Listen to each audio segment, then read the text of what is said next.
والدین دنیا سے چلے جائیں اور جانے کے بعد اسے احساس ہو کہ مجھ سے بڑی غلطیاں ہو گئیں، اسے احساس ہو کہ بڑی کوتاہیاں ہو گئیں، بڑی جگہوں پہ میں بھول گیا۔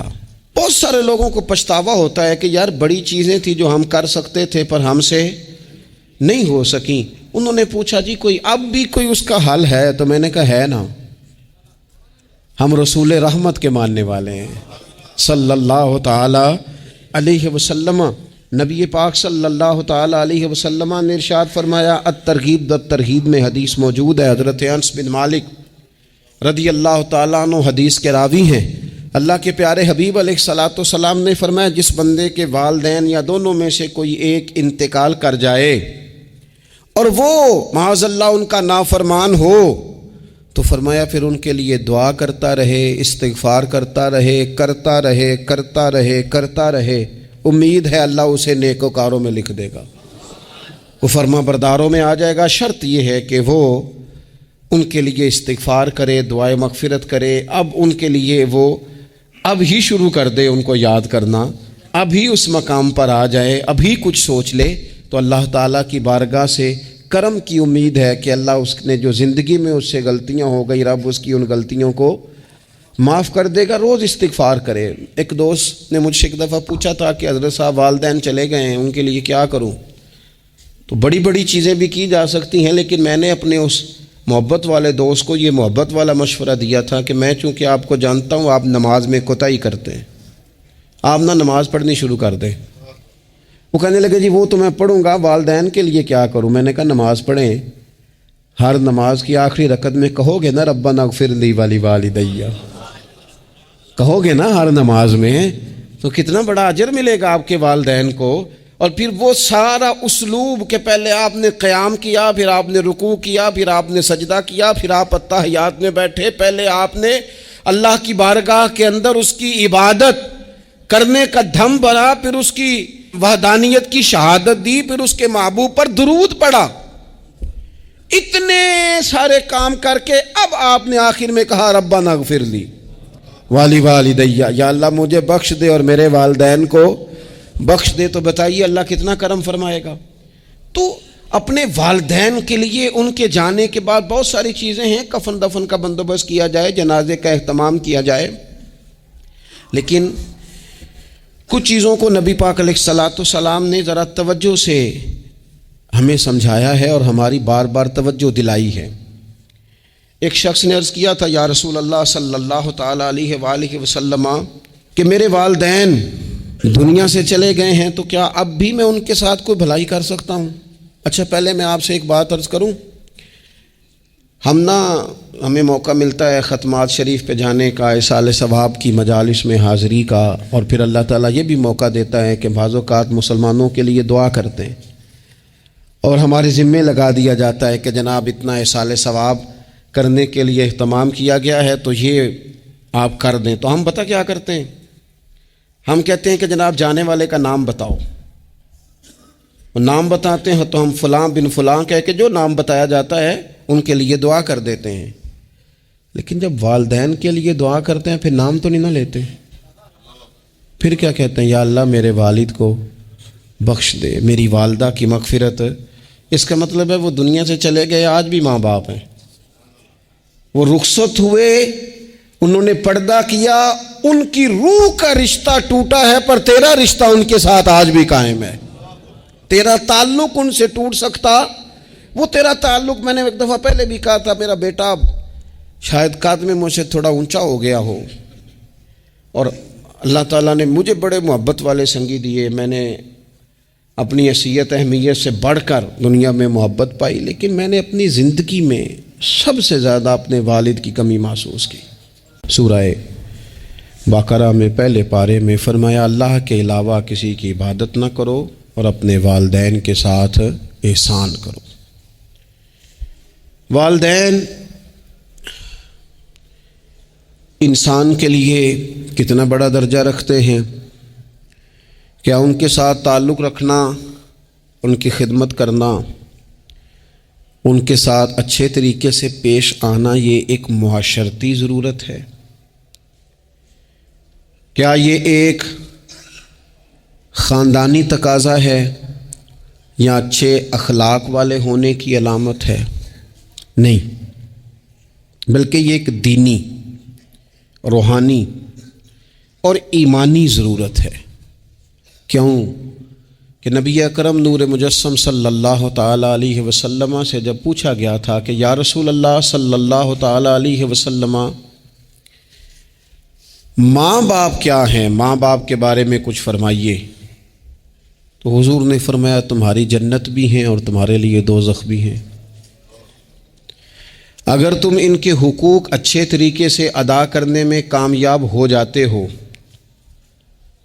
اگر تم ان کے ساتھ اخلاق عالیہ کا رویہ رکھنے میں کامیاب ہو جاتے ہو، اگر تم ان کے ساتھ محبت کا سلوک کرتے ہو، ان کو خوش کرنے میں کامیاب ہو جاتے ہو، شریعت اسلامیہ نے جو ان کے حقوق متعین کیے اگر وہ تم ادا کر لیتے ہو تو تمہارے لیے جنت ہے، اور اگر تم ان حقوق کو ادا کرنے میں ناکام رہتے ہو تو پھر تمہارے لیے دوزخ ہے۔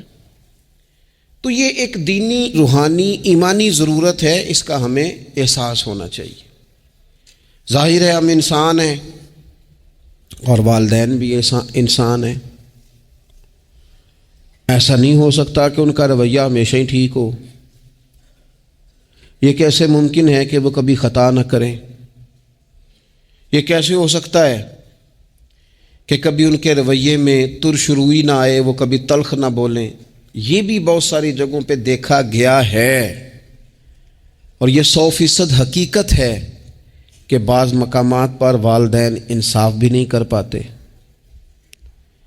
لیکن ایک مسلمان بیٹے کو کیا حکم دیا گیا ہے، اور اس سے شریعت نے یہ مطالبہ کیا ہے کہ والدین کا جو معاملہ ہے، ان کا جو رویہ ہے، اس کے لیے وہ رب کی بارگاہ میں جواب دہ ہیں۔ ساری عدالتیں دنیا میں تو نہیں نہ لگنی، ایک عدالت صبح قیامت بھی تو قائم ہوگی۔ اگر وہ کہیں کسی مقام پر، کہیں جگہ پر وہ کسی غلطی کا شکار ہیں تو عند اللہ جواب دیں گے۔ ہم کیا کریں؟ تو حضور علیہ الصلوۃ والسلام نے فرمایا اگر تمہارے ماں باپ تم پر ظلم بھی کریں تو تم نے پھر بھی نیکی کرنی ہے۔ تمہارے رویے سے خیر ہی پھوٹنی چاہیے، تمہارے لب و لہجے سے ان کے لیے ہمیشہ خوبصورت رائے کا اظہار ہی ہونا چاہیے، تمہارے بازو ان کے لیے ہمیشہ کھلے رہنے چاہیے، اور تمہیں ان کے معاملے میں ہمیشہ اپنے رب کو جواب دینے کا تصور قائم رکھنا چاہیے، تمہارے اندر کہیں کمزوری نہ آئے۔ میں بڑی دیر سے اپنے دوستوں کی توجہ اس بات کی طرف مبذول کرا رہا ہوں کہ انسان کے ساتھ ہی ساری چیزیں رہتی ہیں، بیماریاں بھی، پریشانیاں بھی، کاروبار کا اتار چڑھاؤ بھی۔ انسان کے ساتھ دوستوں کی کبھی وفاداری، کبھی بے وفائی، کبھی بچوں کے مسائل، کبھی دیگر رشتہ داروں کے مسائل۔ اسے حکم یہ دیا گیا ہے، اسے سمجھایا یہ گیا ہے کہ وہ کسی ایک چیز میں الجھ کر باقی چیزوں کو بھولنا نہ شروع کر دے، کسی ایک پریشانی، ایک آزمائش کی وجہ سے اپنی زندگی کے سارے معاملات کو داؤ پہ لگانا نہ شروع کر دے، بلکہ وہ اپنے دل کو، اپنے سینے کو، اپنی طبیعت کو کشادہ رکھے۔ یہی معاملہ ماں باپ کے تعلق سے ہوتا ہے۔ ہم نہ ذرا دیگر کاموں میں بعض اوقات اس طرح کو الجھتے ہیں کہ اپنی اس اہم ذمہ داری سے ہم نظریں ہٹا لیتے ہیں۔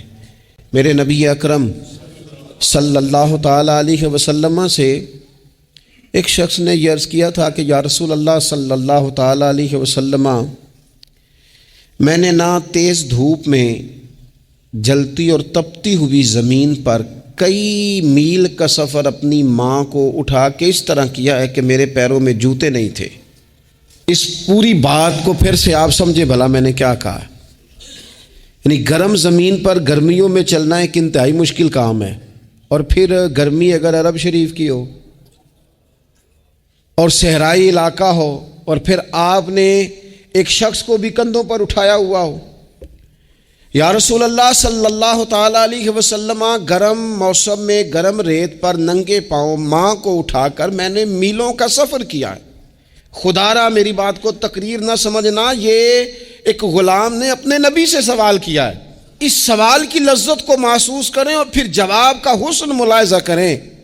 عرض کی حضور، بڑا میں نے سنا ہے کہ ماں باپ کی خدمت کا حق ادا کرنا چاہیے تو وہ میں کوئی حق ادا کر سکا ہوں, کوئی خدمت کر سکا ہوں؟ اس نے کہا میں نے میلوں ننگے پاؤں تپتی زمین پر صحرا میں سفر کیا ہے. تو محبوب کریم نے بھی اسے سبق یاد کرایا.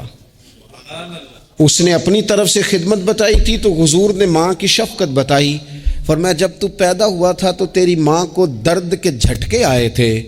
وہ جو جھٹکے آئے تھے نا, ان جھٹکوں میں سے اب یہ ایک جھٹکے کا بھی تو حق ادا نہیں کر سکا. وہ جو درد کے جھٹکے تھے, وہ جو تکلیف تھی, کتنی مائیں دوران زچ کی دنیا سے چلی جاتی ہیں. وہ بیٹا پیدا کر گئی, خود رخصت ہو گئی, وہ جان پر کھیل گئی, لیکن ایک زندگی دنیا میں چھوڑ گئی.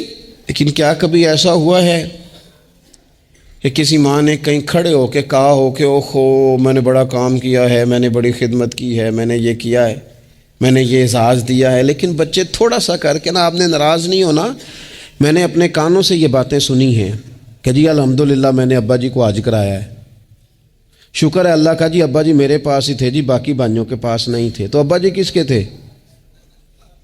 پڑوسی نے حج کرانا تھا. آپ کے پاس تھے نا, تو آپ کے والد ہی تھے نا. آپ نے یہ 20 مرتبہ بتایا ہے کہ والد کی میں خدمت کرتا ہوں, میرے پاس رہتا. یہ بھی بتاؤ کہ ابا نے مجھے حصہ کتنا دیا ہے. ساتھ یہ بھی بیان کرو کہ صرف ابا ہی میرے پاس نہیں رہتا, میں نے بھی ساری زندگی باپ کے پاس ہی گزاری ہے. اس نے بھی کبھی کہا تھا چاروں میرے پاس ہوتے ہیں, پانچوں میں نے رکھے ہوئے ہیں. کیا مذاق ہے, کتنی چھوٹی سوچ ہے. اپنے والدین کے ساتھ بڑا رویہ عمدہ کیا جائے. اور رسول کریم علیہ السلام نے فرمایا اگر ہو سکے تو ان کی طرف سے صلہ رحمی بھی کر, یعنی ان کے رشتہ داروں سے اچھا سلوک کر. اپنے چچاؤں کے ساتھ تو نیکی کر, اور اگر تیری والدہ کی طرف سے تو نیکی کرنا چاہے تو اپنے ماموں کے ساتھ, خالاؤں کے ساتھ تو اچھا سلوک کر. اور پھر 5ویں نمبر پر محبوب نے فرمایا اپنے والد کے دوستوں کی تعظیم کر, ان کے لیے تیرے دل میں اچھے جذبات ہوں, تو اکرام کر دوستوں کا. اور والد کے دوستوں کے اکرام کا تو اتنا بڑا درجہ ہے کہ حضرت ابو بردہ رضی اللہ تعالیٰ عنہ تشریف لائے مدینہ طیبہ میں. حضرت ابو بردہ مدینہ طیبہ میں تشریف لائے تو حضرت عبداللہ ابن عمر رضی اللہ تعالیٰ عنہ ان سے ملنے پہنچ گئے فٹافٹی.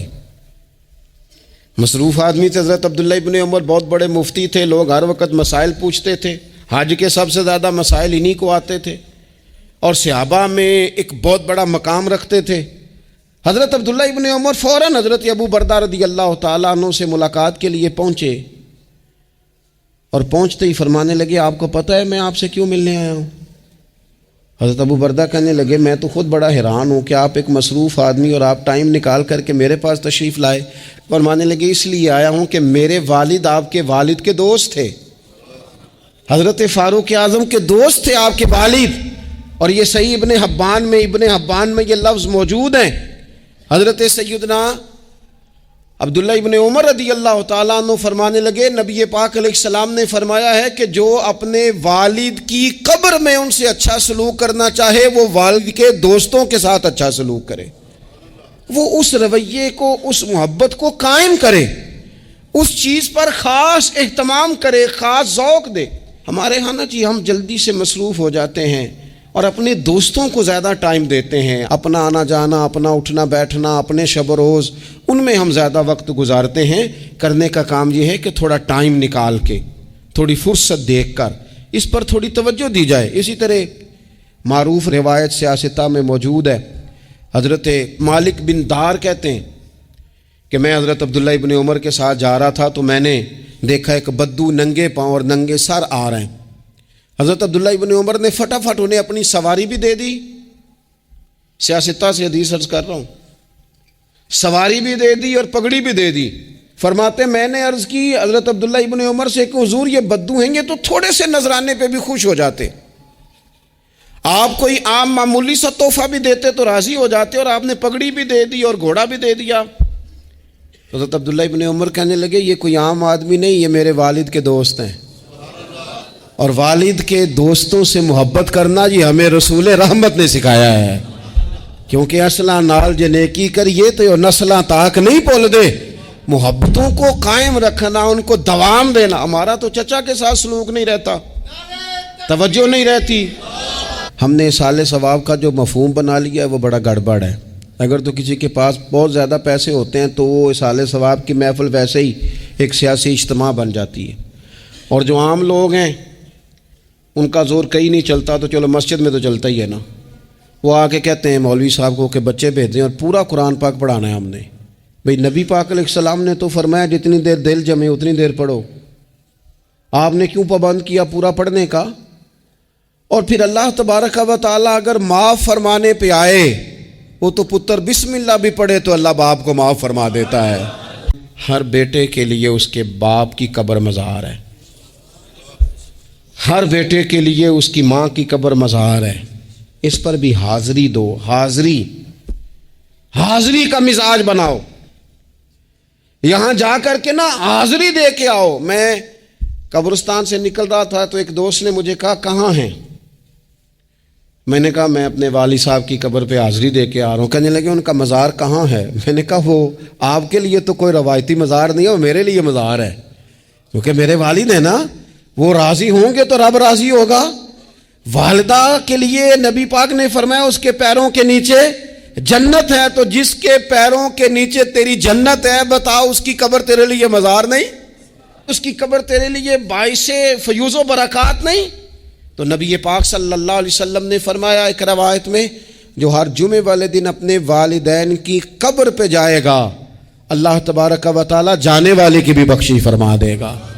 تھوڑا سا نا مخصوص سا ٹائم نکالیں، کچھ تھوڑا سا ارادہ کریں، حاضری کا پروگرام بنائیں۔ ایک بات اور عرض کرنی ہے یہاں، اس کو میں بڑا ضروری سمجھتا ہوں آخر میں آپ کی خدمت میں عرض کرنا۔ ایک بات اچھی طرح سے طے کر لینا، کچھ چیزیں ایسی ہوتی ہیں جو ادھار ہوتی ہیں، کچھ ایسی ہوتی ہیں جو نقد ہوتی ہیں، بالکل نقد، ان میں ادھار نہیں ہوتا۔ وہ کہتے ہیں نا جی ہم جی ادھار کا کاروبار نہیں کرتے، ہمارا سارا کاروبار کیش کا ہے، ہم بالکل ایک ہاتھ دے دوسرے ہاتھ لے، ہمارا یہ سلسلہ ہے، ہم بالکل جو ہے نا کسی قسم کا کریڈٹ پہ نہیں چلتے۔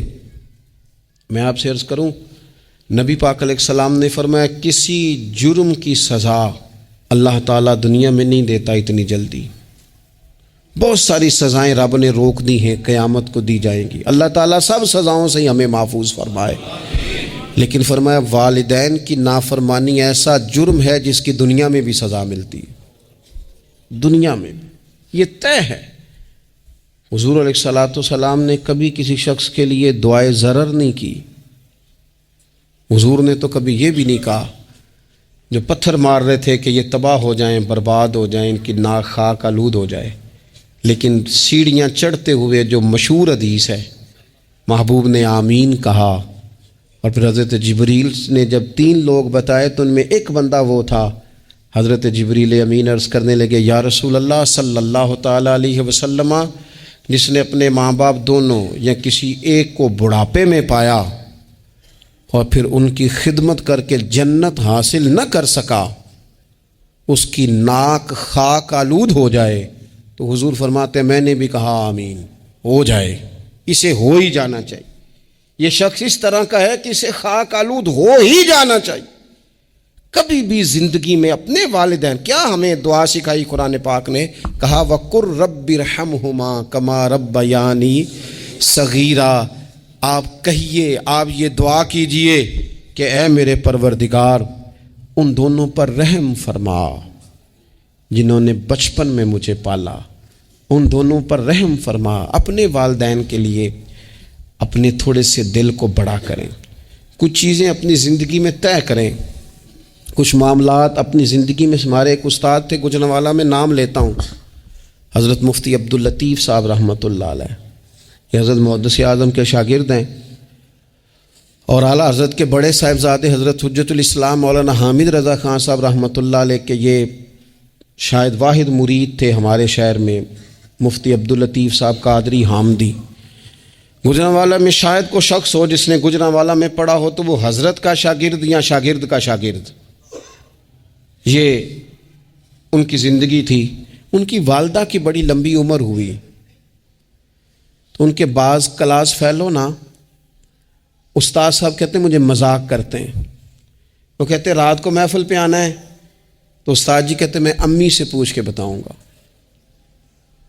تو کہتے آپ کیا بات کرتے ہیں، اتنی آپ کی عمر ہو گئی، بچے آپ کے بڑے ہیں، پوتے آپ کے، پوتیاں نوازے، اور ابھی بھی امی سے فرماتے اماں بوڑھی ہیں، ضعیفہ ہیں، میں نہیں نہ ہوتا تو پریشان ہو جاتی، دیر سے آتا ہوں تو سو نہیں پاتی، امی سے پوچھ کر بتاؤں گا۔ او دوستو، یہ لوگ شاید آج اسی لیے ان کے مزارات سے خوشبو زیادہ آتی ہے، شاید اسی لیے لوگ ان کا نام ممبروں پہ لیتے ہیں، جمعوں میں تذکرے کرتے ہیں، شاید اسی لیے ان کے لیے دعائیں زیادہ ہوتی ہیں، شاید اسی لیے ان کی اسناد زیادہ چلتی ہیں۔ کیا میرے رسول کریم نے فرمایا؟ حضور نے فرمایا صحابہ اگر میری والدہ موجود ہوتی نا اور میں تمہیں نماز پڑھانے آتا اور میں سورہ فاتحہ پڑھ لیتا اور میری ماں پردہ سرکا کے کہتی بیٹا ذرا میری بات سننا، تو فرمایا اللہ کی قسم نماز توڑ کے اپنی اماں کی بات سن کے آتا۔